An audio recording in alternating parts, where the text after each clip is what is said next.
Okay. Hello everyone. Please enter your name into the chat box in order to mark the attendance and we can start with the session. So yesterday we started with clinical trial types and design.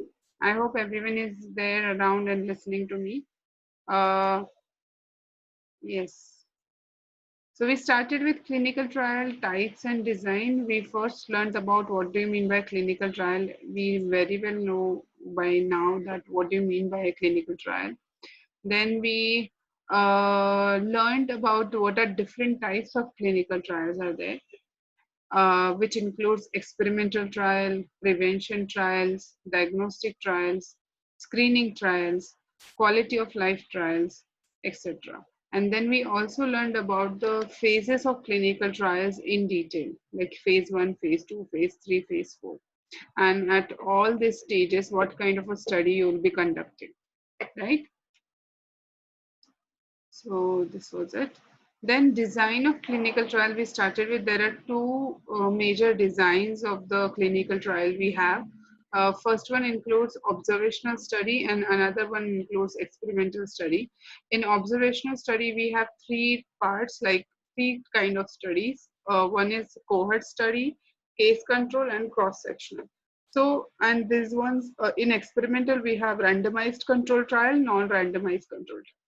So yesterday we learned about cohort study. What do you mean by cohort study? Which is conducted on a large number of population and which will basically study the timeline on the basis like when a certain population developed one kind of a disease.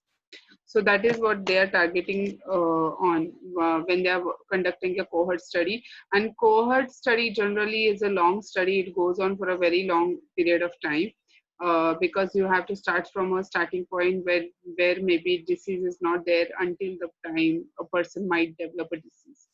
So cohort study again has, these are the exam. This was the example we discussed, and I also talked about diabetes also, and how diabetes can lead to myocardial infarction or any kind of cardiovascular disease. Then this cohort study is of two types, prospective and retrospective. So prospective is something that you study a person until that person develops a disease.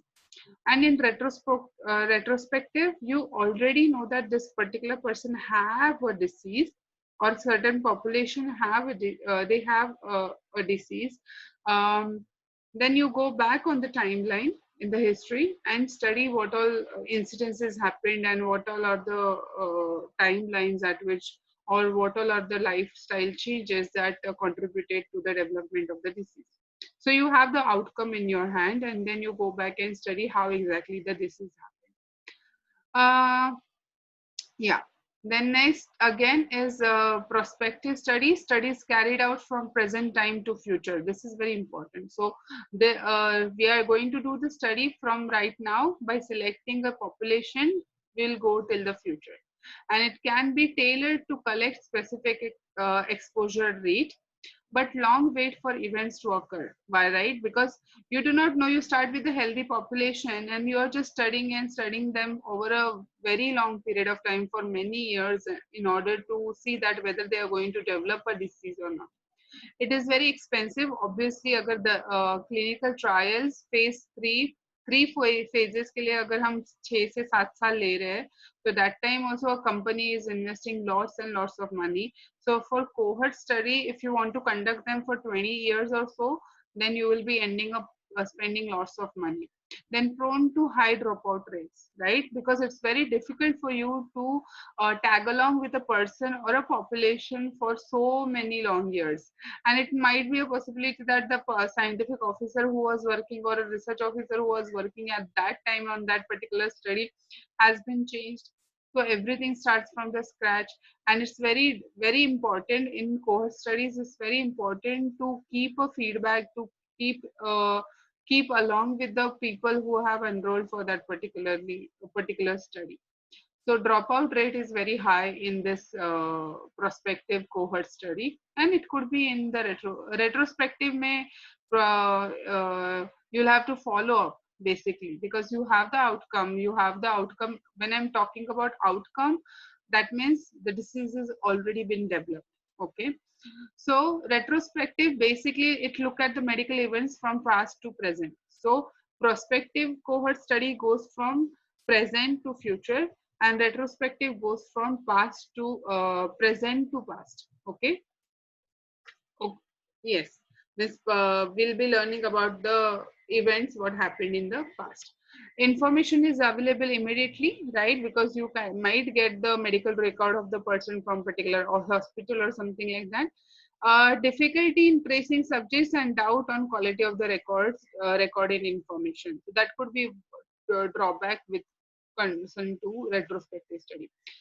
Because you might have the file, but you have, if you want to check on the patient, you'll have to trace that particular patient and understand what is his condition right now and how is he doing, and whatever disease he had, how he has dealt with it, or what he is doing in order to maintain that disease at his home, or in the hospital, whatever.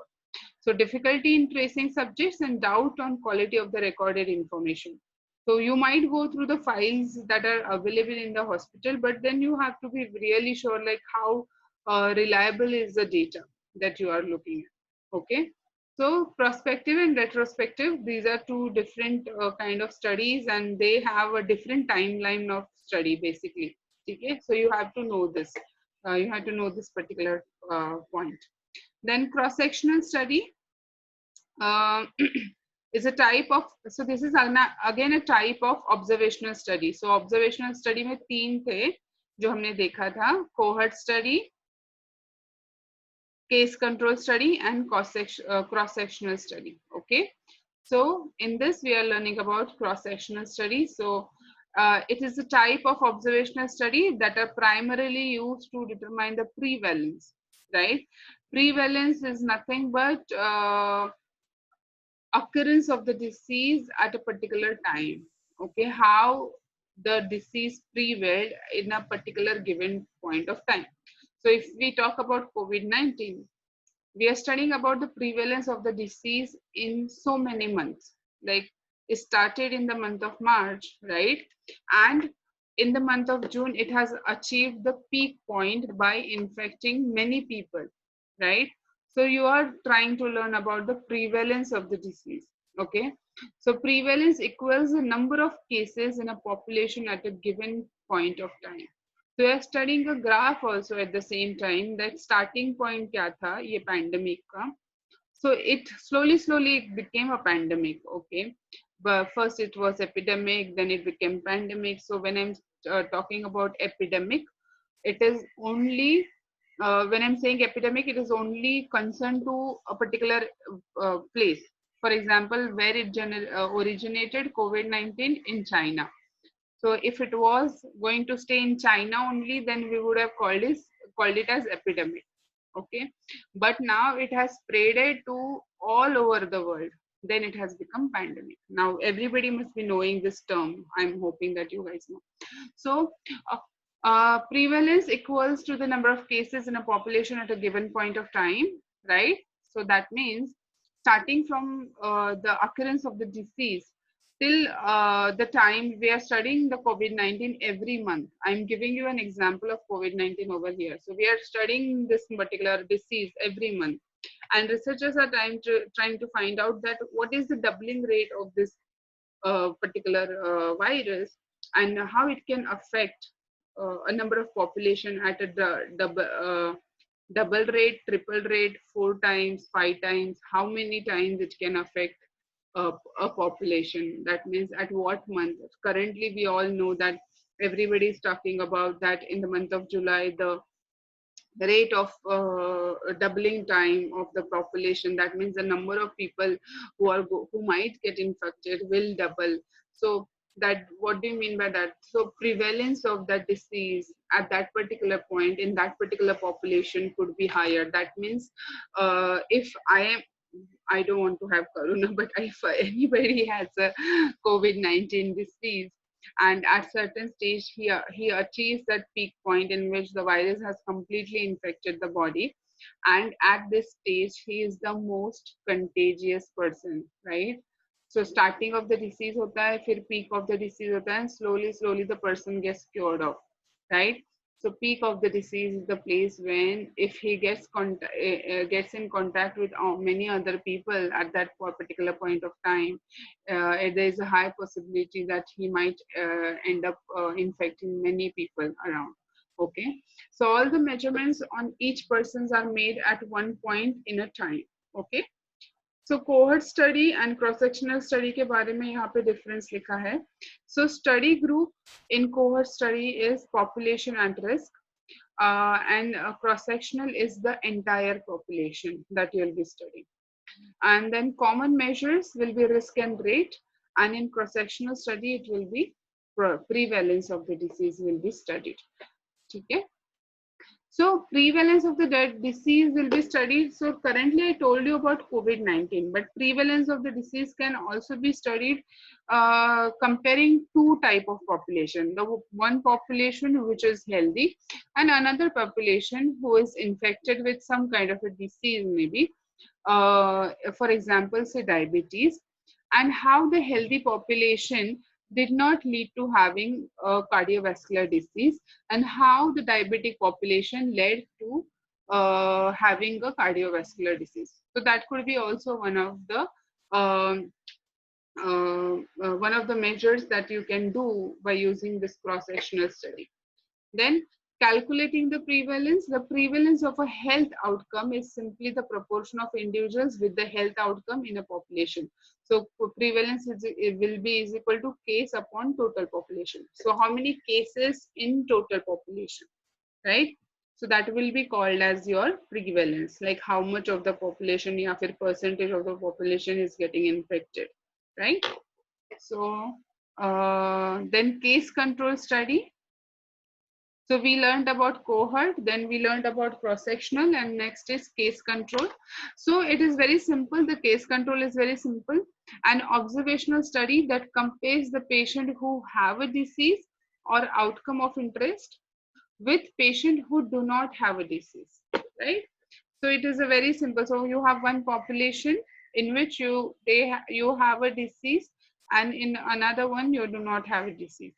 So see, you have to keep in mind that or whatever we are talking about, these are all observational studies. These are not experimental studies. Okay, these are observational trials, and hence it is involving only. It will be involving only those kind of diseases where you have to observe, like what exactly happened. Okay, but in this kind of trials also ethics will be taking into consideration, because in history also many a times people have done this kind of mistakes where people just kept the people like that who means like without any treatment, they kept the people in the facility just to see that whether how this disease will be infecting, how bad it will go, what stages it will cross, etc. So even if conducting any kind of a trial on observational basis also, you will have to get the ethics committee permission. Okay, so you can also do the case control study by looking back on the retrospectively to compare how frequently the exposure to a risk factor is present in each group.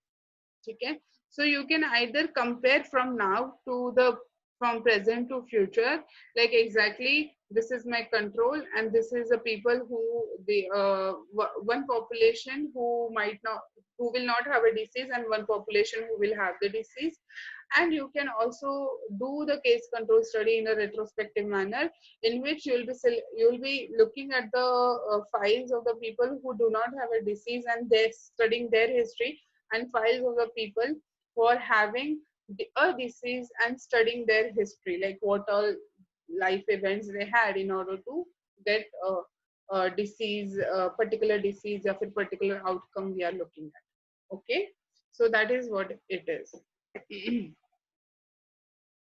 Then key points of case control study, they are usually retrospective. So yeah, it makes sense to do the case control studies in the retrospective manner, because we know that what is the outcome and what kind of a disease you want to study.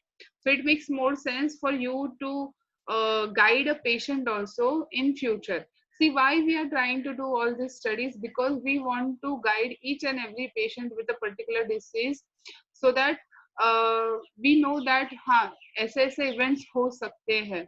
So if I give this kind of a treatment, maybe this person will have a better lifestyle compared to me just giving medications and then looking after, like, let the medicines only do the work. So it could be either studying about the effect of the medicine, or it could be also about how the lifestyle events are different to a normal person, to the when compared to a deceased person. So in this study, the only outcome is present or absent of the disease. So there are only two outcomes. Either the people who are studying with, they have the disease or they do not have the disease, or whatever criteria was chosen to select the cases. Okay. For example, if I say calcium deficiency in women after menopause. Okay. So if I want to study that in a case control manner, like, in a retrospective manner, for example, having in mind, so of case control trial. So what will I have? I will have a population of women who do not have a calcium deficiency even after menopause, and I'll have a population of a female who will have calcium deficiency even after menopause. So I'll go back in the history and I will check whether, like, what all things they did, like how did they maintain themselves after the menopause, and what all events might happen, or what all medications they were taking in order to maintain their calcium levels in the body, and hence they did not face the calcium deficiency. So that would be a retrospective. But if I want to go from present to future, then what will I do? So I have menopause people, right? Menopause women who are having menopause, and then I'll be studying them over a period of time, and I'll be checking what kind of a patient will be having what kind of a calcium deficiency, or any secondary thing also, or what hormone or uh, cardiovascular diseases also. I means, like, along with the calcium deficiency, I can also look for a cardiovascular disease, means secondary aim of it can become a secondary aim of my study as well. So there are many ways you can plan out a study. In an observational trial, at least there are many ways in which you can plan out. Okay. Then it is aimed to identify the predictors of an outcome. So basically, you would know that what you want to predict from doing this observational trial. Okay. Then permit the, because see, how it is different from experimental studies, I will tell you. Experimental studies are one in which I am trying to see say, for example, mostly I will be trying to say the effect of the drug on a disease. So I do not know what is the outcome, right? So over here, in case of these observational studies, I know the outcome what it might be. Okay. Agar if I'm trying to study, many a time we know that menopause women might end up getting calcium deficiency. So more or less, I know the outcome of the study. They might develop cardiovascular disease, right? I know the outcome. So I'll be looking into that particular area. So when I know that a calcium deficiency check karna hai, so I'll be taking the blood, this thing, I'll be doing the bone density testings, and then also I'll be keeping a track of ECGs, right? So all this means, like, that is how the studies fall into places. Then permit the assessment of the influence of the predictors on the outcome via calculation of an odds ratio, and can only look at one outcome. So you can study only one outcome with the help of case control study, and you can predict the influence of particular assessment on the outcome that you are getting. Okay. So menopause है, एक population ने calcium tablets नहीं लिया, एक population ने calcium tablet liya. So how did it affected that particular population by not getting the calcium deficiency or by getting the calcium deficiency. So that is what you will study. Okay. Then advantages and disadvantages of case control study will be, they are efficient, they save time and energy, and used for rare diseases. Small sample sizes are used and can generate hypotheses for the future study, right? So if, for example, if we are talking about the menopause and calcium deficiency, so after this particular case control study, I got to know that menopause women are more prone to calcium deficiency. Then what will be my hypothesis will generation for the next study? That treating the menopause, supplementing the menopause women, menopaused women with calcium tablets, or giving them enough of vitamin D, so that they do not have a deficiency of calcium in their body. So that is my another hypothesis that I generated by doing the case control study. Then disadvantage will be susceptible to bias, recall or reporting, prone to methodological error, because यहाँ पे भी patient to patient tracing है, patient to patient tracking है, यहाँ पे भी लोग abandon कर सकते हैं studies को, and they can do their own work. Then selection of an appropriate comparison group may be difficult, very difficult, because you see, currently if I'm talking about menopaused women, then I have to also decide the age criteria.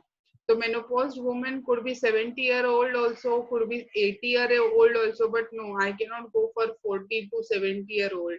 Maybe I can go for 40 to 60, but not beyond that. Okay. So because it will be assessing a 70-year-old and 80-year-old would be a difficult task. So you have to make sure what kind of a comparison groups you are going to take, and what age population, या फिर whatever criteria has to be at least equal between two criteria that you are going to set for your study, two groups that you are going to select for your study.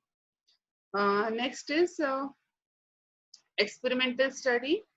Yes. So this was about observational trial, and very simple it is. It's really a difficult job for a clinical trial experts to decide like how exactly they will plan out the study, because you see, observational trials are really difficult because they have to go for a very long time, and then you have to know that how will you track a person, and they keep on following them up so that you have the data with you. So generally these observational trials are conducted in the hospitals only, so that in a hospital, if I am I have a disease, so I'll make sure that I go to my appointments, right? And I'll keep on updating my file. Okay.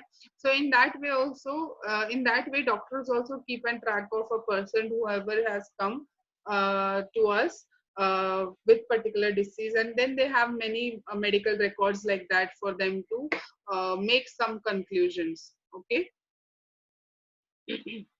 So this was about observational. Okay, we are very far off. So this was about observational trials. If anybody has any doubt, we can discuss it right now before we go to experimental studies. Shall we go ahead, or you guys want to ask something? Let me know. You can type in the chat box as well.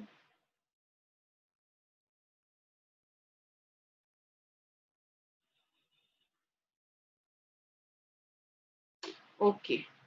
So I'm hoping that Sheetal is talking on everybody's behalf. So she says no doubts, ma'am. Then we can go ahead with the experimental study.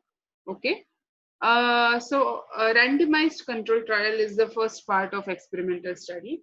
So an epidemiologic experiment, it's an epidemiologic experiment in which subjects in a population are randomly allocated in groups and usually called as study and control.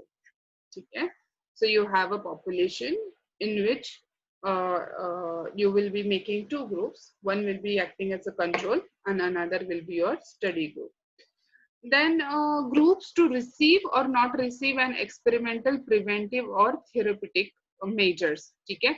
So very simple randomized control trial will be, one will be the group who will receive the experimental medication या फिर experimental preventive या फिर therapeutic treatment. ठीक है. And another group who will not be receiving any treatment. ठीक है. Then patients are randomly assigned to study all groups that help in avoiding the bias in the patient. So generally randomized control trial mein, as I just told you, we have two groups. We have a control group and we have a study group. So one of the groups will be getting control drug. So control drug hai, that means what? It is a standard drug which is available in the market, and we know that it is a good drug, right? Good drug with no toxic side, no side effects.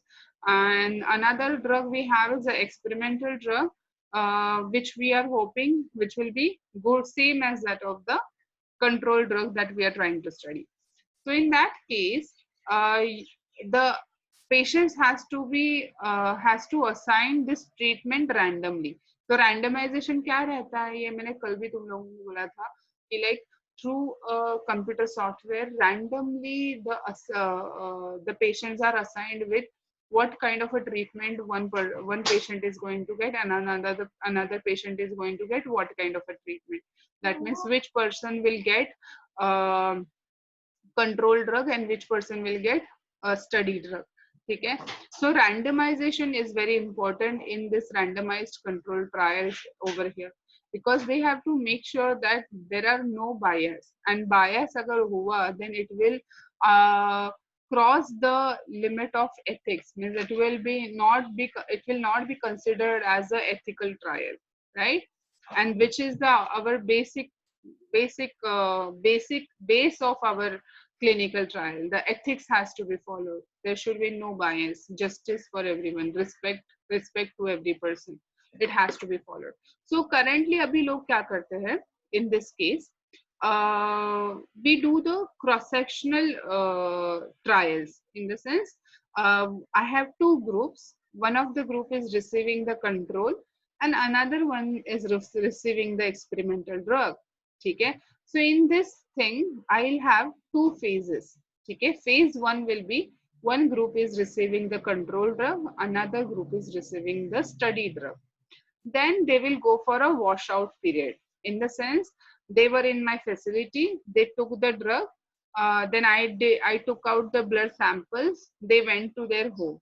Okay, they will stay at their houses for 15 to 20 days until the time we are in that time we are making sure that whatever medication they had taken, may it be a control or a study drug, it has been washed out of your body. As we know, ADME, even if whenever we get administered with any kind of a drug, we have to make sure that it is completely eliminated. So we give that washout period for those people who have taken certain medication, may it be control medication or a study medication. Then after 15 days, again they will enroll into our facility, right? And now what will happen? The control जिनको मिला था उनको अभी study वाला drug मिलेगा, और जिनको study वाला मेडिकेशन मिला था उनको कंट्रोल का मेडिकेशन मिलेगा. Understanding? So we are switching the treatment over here. So that way also we can avoid the bias, and we can do individual person's experimentation. That means I have subject number one. He has also taken the control medication and he has also taken the experimental medication. Then it becomes very easy for me to compare my drug, because one person is getting both the medication, okay, at different phases, but they are getting it. So it becomes very easy for me to come to a conclusion that how exactly the study medication is working when I'm comparing it to the control medication, right? So this is randomized control. So you can do a comparative study. One treatment is directly compared to another to establish the superiority. Minimize the biases. Randomization minimizes allocation bias and selection bias. Blinding also is done. So randomized control trial में तुम लोग blinding भी कर सकते हो, जहाँ पे भी bias बहुत ज़्यादा minimize हो जाता है, because investigator will not know, sponsor will not know, the subjects will not know, then it will make a very big impact on making sure that whatever data we have got is not a biased data. Okay. Minimizes the co-founding factors such as randomization makes group comparable according to both known and unknown factor. Then statistical reliability, statistical test of significance is readily interpretable when the study is randomized, right? So statistically also it becomes reliable, it minimizes the co-founding factors also, it minimizes the bias also, and we have a great comparison results by doing this randomized control trial. Disadvantages might demand vast sample size which require more resources from the investigators. Resources could be in terms of what? The facility in which the people are going to get enrolled, because if I'm enrolling 300 to 400 number of population, if I'm willing to do that, then I should have a facility also, such facility also to keep those patients and have that ICU facility as well for adverse event, have the sampling lab, have the phlebotomist working for collecting the blood samples, etc. And sometimes allocation of participants may be predictable and result in selection bias when the study groups are unmasked. Trials are of longer duration and more expensive. So sometimes allocation of participants may be predictable and result in selection of bias when study groups are unmasked. Study groups are unmasked in the sense when we know that which study is going to get which kind of medication. So if I'm the person who is working in the facility and going to make sure that which of which study population is getting which treatment, which study population is getting control, which study population is getting the experimental drug, then it might lead to some kind of a bias, and it can, the trials can go for a longer duration of time, and longer the duration of the trial, expensive it will be. So see, always the studies are not blinded studies. Okay, you want to make them blinded, triple blind, quadra blind, but always they are not blinded. That is what I have learned in my period of Glenmark, that they are not always blinded, right? They are only blinded, either it could be double blinded, mostly single blinded रहता है, that means patients को नहीं पता रहता है, and double blinded रहता है, means patients and investigator को पता नहीं रहता है. So it depends on what kind of a protocol you have got approved from the IEC. So results may not always mimic real life treatment situation. For example, inclusion exclusion criteria and highly controlled setting. I do not know what exactly they are trying to tell over here in this particular point, but results may not always mimic the real life treatment situation. So you are expecting, for example, you are expecting paracetamol to lower down your fever, right? But I did not get that particular kind of a experimental result by doing that. So it is not exactly what I'm looking for. It might not turn into what exactly I'm looking for. So that could be one of the disadvantage we can find in this particular randomized control trial. Then ethical limitations. Some research cannot be ethically performed as an RCT. Classically, RCT of the effects of a parachute on the survival of the skydivers. So ethical limitations in the sense, some researchers cannot be ethically performed. Some research cannot be ethically performed as an RCT. In the sense, what it is, we will discuss in the next lecture, because there is less than 1 minute, so it is diverting my mind over here. But we'll discuss this point, and then we will start with our topic of DNA sequencing, in which we are going to talk about the Sanger sequencing today. So ethical limitations kya hai, we will study in the next lecture. If you guys have any doubts about this first lecture, we'll discuss in the second lecture. Okay. For now, I'm signing off. Thank you so much for paying attention, and please be there on time before